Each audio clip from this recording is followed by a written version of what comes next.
يعطيكم العافيه بعد غيبه وايد طويله على منصه سول سال، ما ادري المنصه وحساب سول سال. ايش كثر صار لنا سليمان؟ سنتين 3 سنين ووقفنا. ردينا قلنا راح نسوي فيتشر فيديو. طبعا سول وهو الاهم، بس راح يبين سنيبت على الكولكشن ماله، وانا راح ابين لكم الكولكشن مالي من الساعات اللي مستحيل ابيعها او وايد صعب نبيعها، صح؟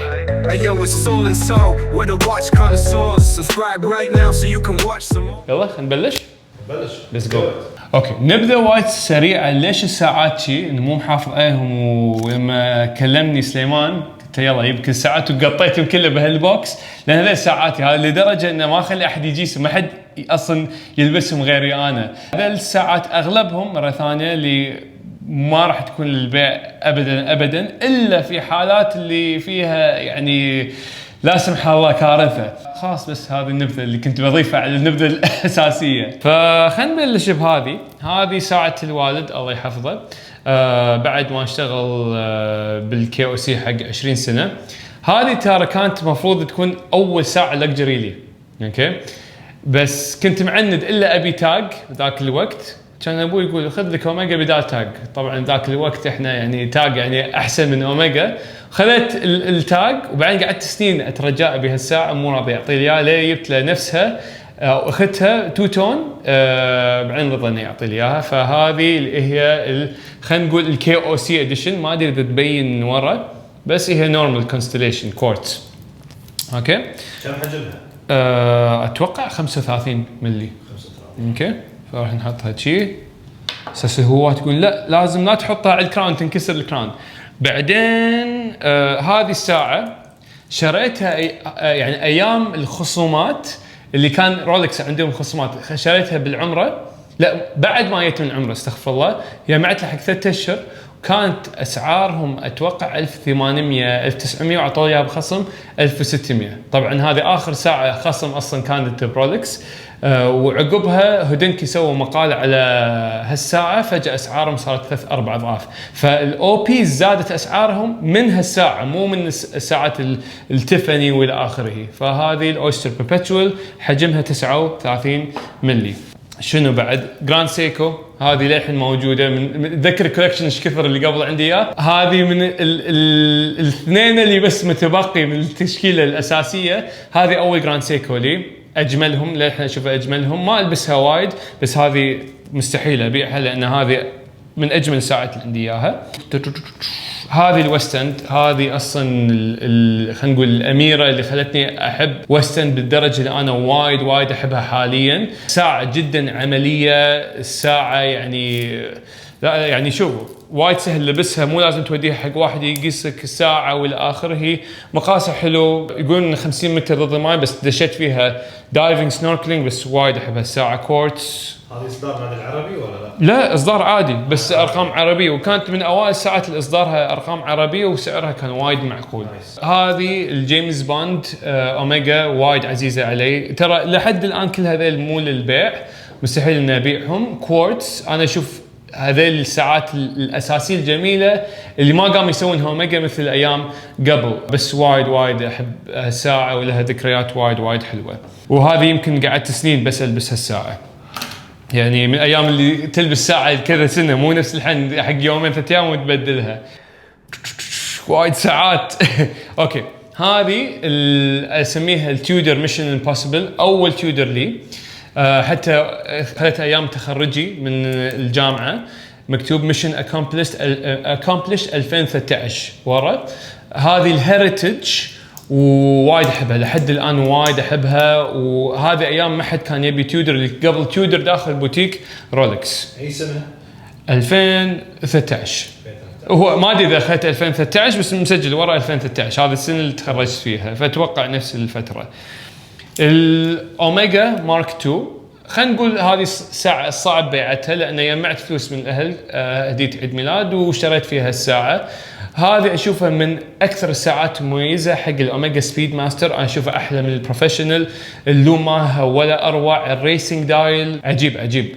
هي سميكه الساعه بس لبستها وايد حلوه على الايد. فالاوميجا مارك 2 الكارتير تانك هذه كانت هديه من الوالد، ما شرى لي اياها بس كان معطي لي فلوس وشريتها. اول ايام ترى ما كنت احبها وايد وما كنت البسها وايد، بعدين هالسنه لبسها لفتره وايد طويله، سويت باربكيو فيه، احترق شنبي والساعه ما فيها شيء يعني ما شاء الله. فوايد عمليه اكثر من ان هم يبينون هي ساعه رسميه.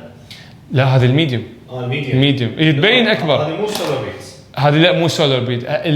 حتى الكيس ماله هذه اشوفها احلى من الكيس الحاليه، صايره مور كيرفي الحين.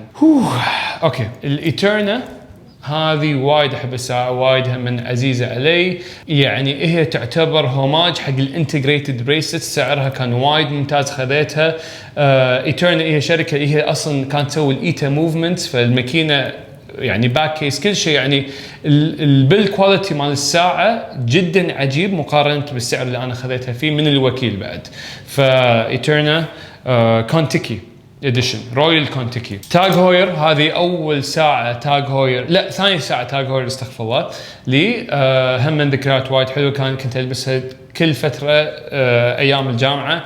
فهذه كانت الساعه اللي كنت تشوف الجو تو وياي قبل ما اخذ الاوميجا. الكونستليشن وايد عزيزه عليها الساعه، كانت يعني فيها بدايات حلوه، ذكريات حلوه، كرفتها كراف. هي يعني بعد ما كان عندي وايد ساعات لفتره وايد طويله وكنت اغير بشكل يومي، لما شريت هالساعه قعدت يمكن تقريبا 6 اشهر ما اغيرها، فحيل مزلغه الساعه. الاوميجا سبيد ماستر ما ادري اذا هذه ريديوست او ريسنج، بس لا احنا نشوفها احلى من البروفيشنال.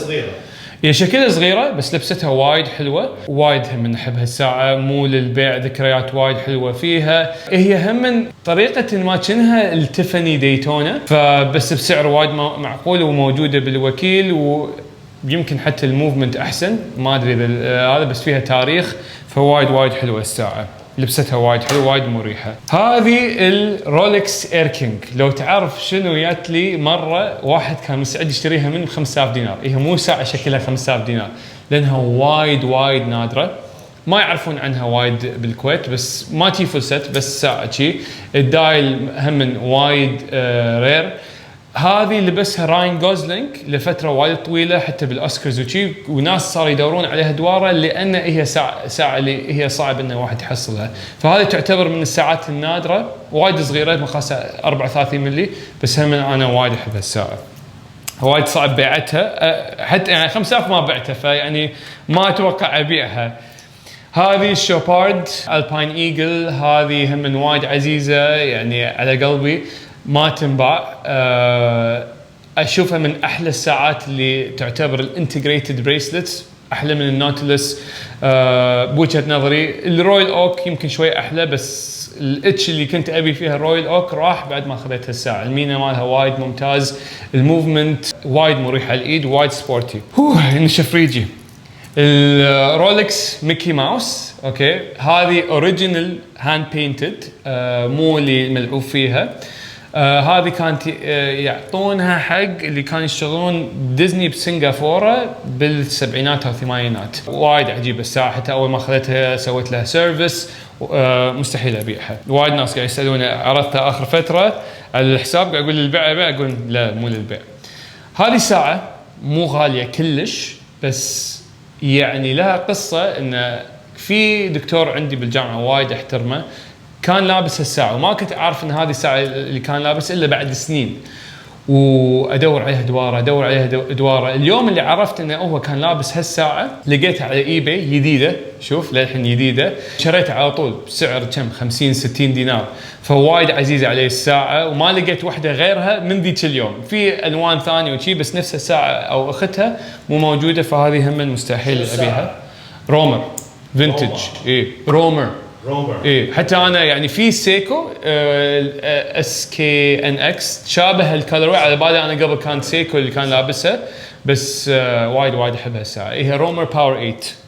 ترى رومر قبل كان لها اسم يعني اكبر بالسوق مقارنه الحين. خلينا نطلع برايتلينج اثنيناتهم. ايه، وهم نفسهم اتوقع هذول مو اتحاد اديشن بس ارقام عربي، ميدل ايست اديشن، اثنيناتهم اديشن 250 حبه. راح تقول ليش عندك اثنين من نفس الساعه؟ ترى لبستهم غير واحساسهم غير والشكل غير، بس ساعات جدا جميله، وهي الساعات اللي خلتني احب رايتلينج بشكل وايد كبير. نافي تايمر والله ما نسيت. المهم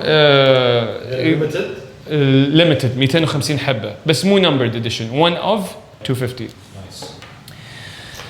هذه قصتها قصة. هذه ساعة الجيمس بوند اللي قبل حصلتها فترة وايد صعب انك تحصلها، الحين موجودة بالوكيل. لها قصة وايد طويلة، بس لما خذت الساعة كنت جدا جدا فرحان، وهي من احلى يعني هذه مالت نو تايم تو داي، هي احلى فيلم بالنسبة لي حق جيمس بوند، وهذه هم من مستحيل ابيعها، وايد عزيزة عليها الساعة. اشوف الحين كلهم ما راح ابيعهم، والحمد لله هالشيء زين. هذه اختها، هذه اللي طلعت بعدين كاصدار 60 سنه حق جيمس بوند، اللي حتى الباك كيس فيها الموتيف اللي يتحرك. هذه هم من ذكرى وايد حلوه بالساعه، يعني اليوم اللي اخذت فيها الساعه كان يالي خبر وايد حلو، فاسميها ساعه الحظ بطريقه ما، اللي يمكن قعدت سنين انطر حق هالخبر، وحصلت الخبر لما نفس اليوم اللي حصلت فيها الساعه، فوايد احب هالساعه. هذه ابيعها اذا اضطريت حق شيء زين، بس وايد صعب اني ابيعها، بس يعني حاليا عمري ما افكر اني ابيعها. هذه تانك ثانيه مستحيل ابيعها، وايد تسالوني ان تبيعها اقول لكم لا ما راح ابيعها. هذه هم من الذكريات وايد حلوه حق الساعه، عزيزه على قلبي، وانا احب هاللون لان احس هذا اللون الاصلي حق الكارتير. مو ساعه عمليه كلش، والله مرات اقدر اقول الوقت، بس وايد حلوه لبستها. بس يوم ساعه قاعد اقول لك شوف شلون الكيس، هذه مور راوند مقارنه بهذه. فالتانك الجديد اتوقع انت عندك واحده بالضبط، فاتس مور راوندد نفس هالكيس، فيسمونها الماست كيس. هذه الساعه من زمان ما لبستها، بس احب هالساعه جدا جدا عزيزه علي، حتى مسوي لها انجريف حق كل تواريخ عزيزه علي. ديت جاست عاديه، انجن بازل. قعدت فتره وايد طويله البس هالساعه، وان شاء الله قريب راح ارد البسها. يعني قاعد اشوف الساعات من زمان ما لبستهم، فلازم الفتره الجايه ارد والبسهم، فهم من هذه الساعه وايد عزيزه على قلبي. نفس هالاوميجا، هذه هم من اوميجا بوند، ترى عندي اثنين من نفس هالساعه، الاكوا تيرا اي، فوايد احب هالمينتها. هذه من احلى المين اشوفها بالساعات، لان تبين اسود بعدين تبين ازرق بعدين تبين شي هولوغرافيك، فمن اجمل الساعات. ساعه جدا عمليه رسميه، فوايد احب الساعه. فهذه رولكس اويستر كورتس، شريتها فتره اللي اصلا ما حد كان يبيهم، اللي كان الناس يقولون هي تقليد. حتى الدايل اللي عندي تعتبر باتينا دايل، لو تشوفها او متزوم عليها بعد شوي، فكلها منقطه. حتى حاولت مره اني ابيعها وما قدرت، والساعه ما كانت شغاله. دزيتها سويسرا لان ما تصلح الا بسويسرا، قعدت يمكن سنه انطر لواحد يروح السويسرا ياخذها. غيرت الكلاس، غيرت كل شيء الا الدايل، واتس فولي سيرفيسد. الساعه وايد حلوه، يعني ايام قبل ما حد كان يبيهم، كانت يلا تقدر تبيعهم ب 500 600 دينار. الحين كل من قاعد يدورون عليها دواره، فهذا يقول لك انه خذ بذوقك، يعني ما لك شغل بكلام الناس. وايد حلوه هالساعه رولكس اويستر كورتس. خندش بالاي دبليو سي. هذه اول ساعه اشتريها مع ولدي، ان انا اخذ ولدي واشتريها معاه. شريتها من البوتيك، كانت اخر حبه، سعرها كانت ذيك ايام 1200 دينار، اللي كانت تعتبر وايد. بس كنت ابي ساعه جيرالد جنتا، تصميم جيرالد جنتا، بس ما فيها ان هاوس موفمنت. انا ما امن بالان هاوس موفمنت، على اساس اذا اختربت هذا اصلحها. فاتس ليميتد اديشن، لورس اديشن اذا ماني غلطان. فهذه ولدي اكيد راح ياخذها، لان هذه اول ساعه اشتريها مع ولدي. هذه الساعه تاج اللي خذت بدال هالاوميجا، اوكي. فكان المفروض ان اخذ هالساعه، خذت هالساعه كان باي سنه؟ 2006 اي، بيوم عيد ميلادي 9/10/2006 خذت الساعه. وهذه قعدت يمكن 5-6 سنين كل يوم البس ساعه، كرفتها كراف، بعدين ما قمت البسها، وبعدين سويتها سيرفيس، وكأنها جديده الحين، بس كلش ما البس الساعه. بس هذه وايد عزيزه علي، هذه اول ساعه لكجري، وكانت من الوالد لما تخرجت من الثانويه. انا اصلا تخرجت من الثانويه بس عشان اخذ الساعه. دام قاعد نتكلم عن تخرج، هذا اللي شجعني اتخرج من الجامعه. اذا تبي تعرفون شنو اول ساعه رولكس لي، كانت الرولكس الهالك. يعني كانت بدايه حلوه، بالرغم ما كنت احب رولكس وكانت موجوده بالبوتيك، كل الساعات كانت متوفره، وحتى ابوي ما كان راضي اخذ هالساعه، كان يبيني اخذ السوداء. قلت له لا يبا، اللون الاخضر يذكرني فيك. ليش؟ لانه كان عنده موستنج يوم كنت صغير، فقلت كان عنده موستنج اخضر. الحمد لله كان اختيار موفق، لان بعدنا صعدت اسعارهم بشكل جنوني. هذه كانت ترى ب 2200، نفس سعر اويستر بيربتشوال. كانت اي سنه نتخرج؟ 2013. فهذه هديه. هذه هديه من الوالد. شوف انا تبيني اتخرج من اي شيء يقول لي راح اجيب لك ساعه. اوكي، شجعني بالساعه. نتكلم عن الوالد، هذه هم من ساعه ذكرني بالوالد. الوالد كان يبي جي ام تي. انا افضل الرولكس القدم على الاصدارات الجديده، حتى للامانه مسوي لها انجريف ورا بتاريخ عيد ميلاد الوالد والسنه اللي شريتها فيه اللي كانت 2020.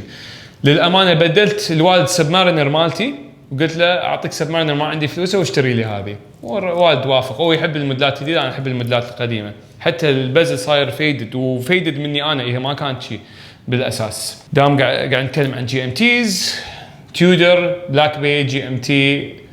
هذا مو اول تيودر بس اول بلاك بي، ومت على الساعه. شريتها بايام اللي كان وايد صعب تحصل الساعه، كانت طلعت مع البيبسي الجديد. وايد احب هالساعه، وايد عزيزه على قلبي. اتوقع لحد الان احلى جي ام تي نزلت تيودر، بالرغم ان هي تعتبر كبيره. تفضلها على رولكس جي ام تي؟ كمعزه اي، بس كساعه لا، الرولكس جي ام تي افضل. هذه مو جي ام تي، هذه سيكو. هذه اول سيكو لي من الوالده، كانت هديه، لان ساعتها قالها ساعه هي كانت قاعده تدور حق البيت، لانه كان الوالد يبي بيبسي، فكنت انا ابي بيبسي، فشريت هذه لانها تشابه البيبسي. وهذه الاصدار الياباني، في منها اصدار الماليزي مال الكوري. اوكي، قربنا نخلص. هذه تاج هوير، اصدار الاردن حق شو اسمه الطيران. انا عجبني لان فيها الكران مال الاردن. استعملت لما سافرت الاردن، وايد حلوه الساعه، وايد عمليه. دشيت فيها الشلالات، في مكان مال شلالات بالاردن كان الماي وايد حار، دش فيها ماي وخرب الموفمنت شي، بس سويت له سيرفيس، الامور طيبه حاليا. الهيوبلو هذه خذت اوبلو هذه خذيتها بدال الجيرارد بيريغو اونكس. الهيوبلو الوحيده اللي عندي بالكولكشن. وايد احب الساعه، وايد عمليه. هذه نطرتها سنه تخيل، وكانت الجيرارد بيريغو الاونكس موجود قدام، ونطرت حق هالساعه. الساعه اذا تبي ساعه لكجري بس عمليه وما تخاف عليها، ولان اصلا سعرها اصلا يقل بشكل وايد كبير، خذ لك هيوبلو. بس هذا ايام قبل، الحين في تاج هيوبلو وقفت اني اخذهم، لان تدرون موضوع تكلمت عنه وايد بالحساب. وفي بعد ساعه لازم يجيبها، بس هاي يمكن ارخص ساعه من كل الساعات، خلينا نجيبها. اوبس،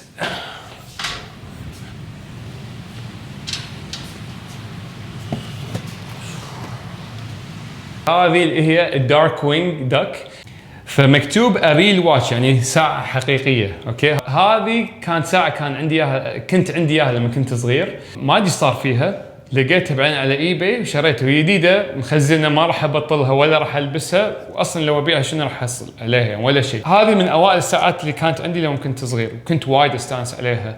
عرفت الساعات اللي قبل ونيسه هي شوف تتسكر، يعني هذه ريفرسو تعتبر، اللي هي تقلبها يونيك، فوايد حلوه. ما ادري شغاله او لا، بس ما يهمني، هي عمرها ما راح تطلع من القرطاس الا اذا ولدي بالغلط بطلها وهني راح يروح فيها. يعني لو انا قاعد اشوف الحين ترى تقريبا كل ساعات مو للبيع، بس هذول الساعات العزيزين على قلبي. في اكثر، في ساعات اصعب اني ابيعهم، بس ما جبتهم اليوم لان انت قلت لازم نجيب الساعات اللي وايد صعبه ومستحيل تبيعهم في هذه الساعات. دورك الحين. سالم، ابيك تعد لنا الساعات اوكي كلهم اللي مستحيل تبيعهم، لو شنو؟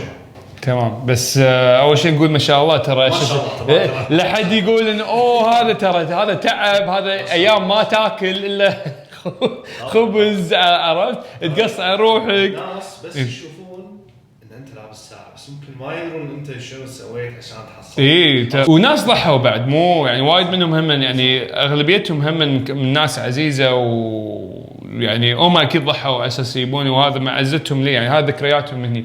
اوكي، الساعات مستحيل ابيعها. اول شيء ابيك تعدهم كلهم. اوكي نعدهم كلهم: 1 2 3 4 5 6 7 8 9 10 11 12 13 14 15 16 17 18 19 20 21 22 23 24 25 26 27 28 29 30 31 32 33 34. 33 ساعة بالضبط. ومنهم تبي تعرف اللي ليست للبيع، فراح 1 2 3 4 5 6 7 8 9 10 11 12 13 14 15 16 17 18 19 20 22 23 ولا واحد للبيع يعني كلهم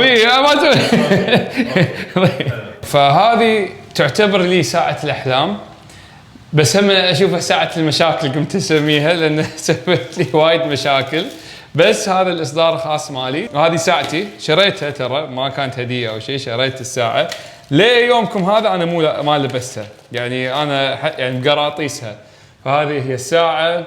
طلع أنا ما دريت عن هالمعلومة، بس طلع أن اسمها طلعت المحارب، اللي حلو اسمها يعني ساعة المحارب ذا وورير، فعجبني الاسم. بس هذه يعني مقتبسة من رولكس وايد نادرة اونكس دايل، فكان ودي انا اكون الساعة بس بشيء عملي، براند وايد احبه وايد اعزه اللي تكلمت عنه اللي هو ويستند. فهذه الساعة يومكم هذا ما لبسها بس صغرتها وللحين موجودة بقراطيسها.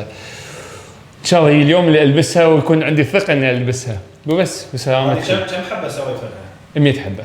100 حبة كلهم باعوا. كلهم ما شاء الله باعوا. يعني سبحان الله يعني كانت بيعة وايد صعبة، انه كانت اصلا الناس ما يعرفون البراند وشي. اول مرة ما باعوا وايد، ثاني مرة قاعد ترجع الناس قاعد انه يشترونها. الحين ما شاء الله يعني ناس يوميا قاعد يطلبون، هذا الحمد لله رزق من رب العالمين ونعمة. بس للاسف 1 شوت 100 pieces ودن. وسلامتكم. هذه هي الساعة. يس راح ننزلها مزاد لا مستحيل. هذه صدق جالي اللي ما تنباع. اليوم لأول مرة أنا ذا أذر هاف اللي هو سل. هو الأساس سل أند ساعة. طبعا ساعة مو كثر صاحبنا سالم، فخلينا نبلش على طول ما بيضيع وقت. السيتيزن كاليبر 0100 هذه سالم شيشني اخذها، ولا كنت ادري هالساعه هذه شنو ولا اعرف انها هو دارها ولا شيء. وما شاء الله سالم ترى وايد يعني يعرفني على ساعات، والله يسامحه يخليني اصرف خرب الميزانيه اللي عندي. بس الساعه وايد جميله وايد خفيفه ووايد صعب حصولها. تمام الصراحه ما كان الوضع والله ليش اطلبها من هني وهني. الساعه وايد حلوه وايد مريحه، تيتانيوم. هذا ادق ساعه بالعالم. ادق ساعه بالعالم. الاكيورسي كم؟ زائد ناقص ثانيه بالسنه. تخيلوا. والسولار باور ها كلها تشتغل على طاقه الشمس. اوبن كيس باك. وترى تصدق وايد ناس ما يحبونها ترى. ادري ما ادري ليش. ادري في صديقنا باحد النوادي ما يحبها، كله ينتقدني لو نلبسها، اتوقع يعرف نفسه. ثاني ساعه السبيد ماستر سافاير ساندويتش يسمونها 42 ملم. هذه وايد احب هالساعه. وهالساعه هذه اذكر شريتها اول ما توظفت، اول وظيفه لي بالعالم شريتها هذه. وكذا مرة اتردد اقول ها ابيع الساعة اخليها، ابيعها اخليها، ابيعها ومو ابيعها لان مليت منها، ابي اخذ شيء احسن منها، بس ما اقدر اتخلى عنها الصراحة. فساعة وايد عزيزة علي، يعني استانس البسها صيف بالشتاء يعني. بس عيبها يقول لك الماي لا يدش هني. وهالساعة هذه السبارنر كم 112 انا ما ادري ايش الرقم، بس اتذكر يوم حطيت على الحساب كان يقول لي ساوي بيعها. اي اذكر شوف يعني ساعتين تخيلوا من سبتها. هذه ال 120 60 اتوقع ماني ذاكر، بس 5 ديجيتس. طوقها الومنيوم. ساعه وايد جميله وايد حلوه وايد خفيفه. وهم هذه وايد صعب تحصلونها مو بولشه فول سيت، بس لنا ساعة قديمة صراحة سافرت فيها، طبيت فيها بالماي وتكويك كل شيء ممتاز، اللون فيها ممتاز. هذه سنة 2000 ساعة عمرها 24 سنة، تخيلوا 24 سنة الساعة هذه. المهم ننقل حق ساعة. زين قبل ما ننقل الساعة بس سؤال، انت هل عندك من رولكس حديث الاكسبلورر 2 تفضل هذه او النيو فينتج رولكس ولا الرولكس الجديدة؟ طبعا رولكس الجديدة دبابة قوية، بس هذه اريح اذرب اصغر يعني سبحان الله انا عن نفسي افضل هذه. وللعلم هذه ترى كل ما اسافر تكون على ايدي الساعه، وايد احبها. انت مو عجبتك كانت على ايد واحد بالسفر بعد؟ اي شفتها واحد انجليزي تعرفت عليه، كنت مسافر رايح ريزورت وقعدت اسولف وياه وطلع ما شاء الله عليه سينيور اكاونتنت احد الشركات الكبيره، وقعدت اسولف وياه وهو اللي شيشني عليها الصراحه. بس هو شراها ريتيل، هذا الفرق، انا شريتها دبل للاسف. اخر ساعه هذه شريتها بكورونا، الاورس برو بايلوت كاليبر 110 اتوقع، ماني ذاكر الصراحه، بس باور ريزيرف 10 دايز. وايد حلوه الساعه، وايد مريحه، فول تيتانيوم. هذا لو تدري شنو سويت عشان احصلها. اتوقع هذه الساعه اللي كان كيك ستارت حق حسابك وكنت تصورها أيوة وايد. ايوه وكان اصلا وايد صعب تحصلها هذه، يعني وايد اندر وايد وايد ما كان. الحين موجوده بسهوله، الحين تروح الحين موجوده ديسبلاي تحصلها تطلع. بس هذه شدتني اخذها، لو شفتها بالموقع عند اورس صرت لازم اشتريها، لازم. جمعت لها وكان وقت كورونا، ها رحت شريت ساعه ولابس جلوفز وكمام ساعه وايد عزيزه علي، وايد حلوه، وضحيت وايد عشان اشتريها يعني ما كنت موظف لو انا شريتها. وكان سعرها يعني فوق ال 2000 اذا ما غلطان صح؟ يس، بس الحمد لله حصلت عليها خصم بذاك الوقت. الحين كنا ما يعطون خصم، او حتى بعد الخصم هم وايد غاليه حاليا. حتى اذكر واحد دش علي وقال لي انا شريتها ومليت منها وبعتها، يقول لي انت انصحك بيعها، انت راح تمل منها. قلت له لا اخوي انا مو شاريها عشان ابيعها، احب الساعه، ما اتاجر فيها وتونس صراحه، وايد تونس. من اجمل السكeleton. الاربع ساعات مستحيل تبيع في اكثر ولا؟ في يمكن عندي الاكسبلورر 2 بس ما جبتها، انا ما عندي مكان الصراحه. بس الاكسبلورر 2 هم مستحيل ابيعها، لان شخص جدا عزيز علي قال لي اشتري الساعه هذه بوقت انا ما كنت احب الساعات ولا افهم بالساعات ولا ابي افهم بالساعات. كنت قبل اعيب على الشخص اللي يلبس ساعه، اقول شنو لابس ساعه ب 2000 على يدك، بس شوف التليفون ببلاش. بس الشخص قال لي روح اشتري رولكس، تحتاج رولكس.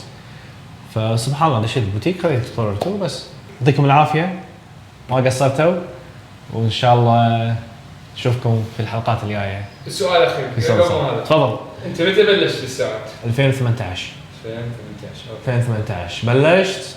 اول ساعه صورتها بحسابي بالانستغرام كانت الاكسبلورر 2، واول ساعه صورتها حق اليوتيوب السواتش فلاي ماجيك. سواتش فلاي ماجيك هذه ساعه جدا عبيطه اللي عندي بالكولكشن، بس هم ما اقدر ابيعها. ادري ساعاتي غريبه وبسيطه متواضعه، بس يا ذاتس ات. لا فيك. Hey yo, it's Soul and Soul, we're the watch connoisseurs. Subscribe right now so you can watch some more. We got the content you need, we provide no worries. Stay tuned for our beautiful stories.